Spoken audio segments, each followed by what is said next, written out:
Breaking news చూస్తున్నాం. TDP YCP పోటాపోటీ కార్యక్రమాలతో గుడివాడలో హై టెన్షన్ నెలకొంది. మచిలీపట్నంలో మాజీ మంత్రి పేరణి నాని హౌస్ అరెస్ట్ అయ్యారు. గుడివాడకు పేరణి నాని వస్తే తీవ్ర పరిణామాలు ఉంటాయని టీడీపీ నేతలు హెచ్చరించారు. ఈ నేపథ్యంలో గుడివాడకు వెళ్లకుండా పోలీసులు అడ్డుకున్నారు.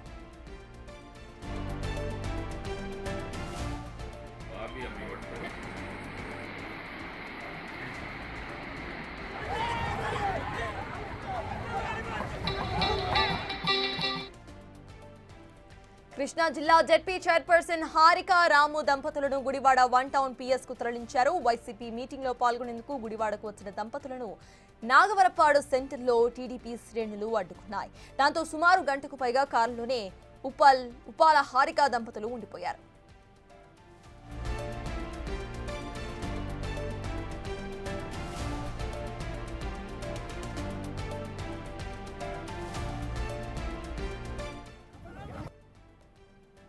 ఎంత ఘోరంగా పోలీసు వ్యవస్థ పనిచేస్తుంది. నారా చంద్రబాబు నాయుడు గారి యొక్క ఈ సైకో పరిపాలనలో ఏ రకంగా ప్రజాస్వామ్యబద్ధంగా బతకాల్సినటువంటి ప్రజలు ఇవాళ పోలీస్ అంటే ధైర్యంగా బతకాల్సిన వాళ్ళు పోలీసుని చూస్తే అరే మనకేం కాదు, మనని కాపాడుతారు, సైకో గాళ్ళు వచ్చినా దొంగలు వచ్చినా గోండాలు వచ్చినా మనని కాపాడుతారనేటువంటి ధైర్యం ప్రజలకు ఇవ్వాల్సినటువంటి పోలీసు వ్యవస్థ చంపేయటానికి వాళ్ళే ఈ పచ్చ మూకలకి కిరాతక మూకలకి సైకోగాళ్ళకి వాళ్లే రక్షణగా ఉండి హత్యాయత్నం చేయటానికి సహకరించే పరిస్థితులు ఉంటే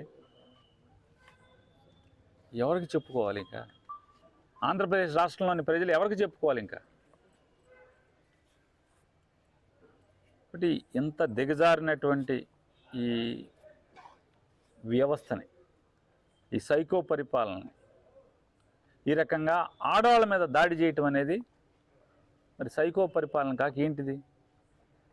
మహిళా జిల్లా పరిషత్ చైర్పర్సన్, ఒక బీసీ కులానికి చెందినటువంటి జిల్లా పరిషత్ చైర్పర్సన్ని హత్యాయత్నం చేయటం, చంపాలని ప్రయత్నం చేయటం, అవమానించటం, ఇది హేయమైన చర్యగా ఖండిస్తూ తక్షణమే ఉప్పాల హారిక గారిని ఎవరెవరైతే దాడి చేసి కారు మొత్తం ధ్వంసం చేసి ఆవిడని హత్య చేయడానికి ప్రయత్నం చేశారో వారందరినీ కఠినంగా పోలీసు చర్యలు తీసుకోవాలని చెప్పని డిమాండ్ చేస్తాను. రప్ప అనొద్దు అని చెప్పని కేకలేశాను. మా వాళ్ళని సినిమా డైలాగులు మనం మాట్లాడద్దు, మనం ప్రజల మనసులు చూరగొనాలి, ప్రజల్లో మీకు మంచి చేస్తాం, ఈ రాష్ట్రానికి మంచి చేస్తాం, మరలా గత 5 ఏళ్లలో ఎంత మంచి చేశామో అంతకన్నా మిన్నగా చేస్తామని ప్రజల మనసులు గెలవాలి అని చెప్పి తప్పితే ఎవడి మీదో వాళ్ళకలాగా మాకు అధికారం ఏముండి మేము ఎర్ర బుక్కు రాసుకుంటున్నాం, ఆడిని అండర్వేర్ మీద నడిపిస్తాను, ఈయన్ని చెడ్డీ మీద నడిపిస్తాను, ఆడి సంగతి చూస్తాను, ఈయన్ని జైల్లో వేస్తాను, ఇట్లాంటి తప్పుడు ఆలోచనలతో కాకుండా, సైకో ఆలోచనలతో కాకుండా ఇట్లాంటి రప్పాలన్నీ కూడా కట్టి పెట్టండి. తప్పుడు మాటలు మాని ప్రజలమ్మకి మంచి చేస్తాకి ఏమేం చేయాలో, ప్రజలకి నమ్మకం కలిగించుకుంటాకి మన మీద ఏం చేయాలో అవి చేద్దామని చెప్పి మా వాళ్ళని కేకలేశాను. కానీ నా వీడియోలు చూసుకోండి, నేను ఎవరిని నరుకుతాను, నరికేయండి అని ఎక్కడ చెప్పాను చూసుకోండి మీరు. 4 రోజుల క్రితం జరిగినటువంటి సంఘటన ఇవాళ దాన్ని గవర్నమెంట్ కావాలని వాళ్ళ చెప్పు చేతల్లో ఉండే ఛానల్స్లో దాన్ని డ్రైవ్ చేసి దాన్ని ఇవాళ కేసులు కట్టించే ప్రయత్నం నా మీద. బోడే ప్రసాద్ గారిని ఆయన నియోజకవర్గానికి జాగ్రత్తగా నిజాయితీతో కూడినటువంటి నికార్సైన ధర్మబద్ధమైనటువంటి నీతివంతమైనటువంటి సేవ అందించి తర్వాత నా మానసిక స్థితి ఏంటో తర్వాత మాట్లాడుకోవచ్చు. నా మానసిక స్థితి ఏంటో అంటే వీళ్ళ నాయకుడు ఎర్ర పుస్తకం కడ్రాయిల మీద నడిపిస్తాను, ఉచ్చపోయిస్తాను అంటే వాళ్ళ మానసిక స్థితి బాగున్నట్టు. అరే రప్ప అనబాకండ్రా, ఎవరైనా మిమ్మల్ని వేధిస్తే పోలీసులను అడ్డం పెట్టుకుని మిమ్మల్ని హింసిస్తే, మిమ్మల్ని దాడులు చేస్తే, మీ ఆస్తులు ధ్వంసం చేస్తే దేవుడు మీకంటూ సమయం ఇస్తాడు. అది అప్పుడు అరవకుండా చేసుకోవాలి తప్పితే, అయితే చట్టపరంగానా న్యాయపరంగానా అప్పుడు ఇవాళ చాలామంది మీద 5 ఏళ్ల క్రితం 10 ఏళ్ల క్రితం అని చెప్పని కంప్లైంట్లు ఇస్తే కేసులు కట్టలేదా?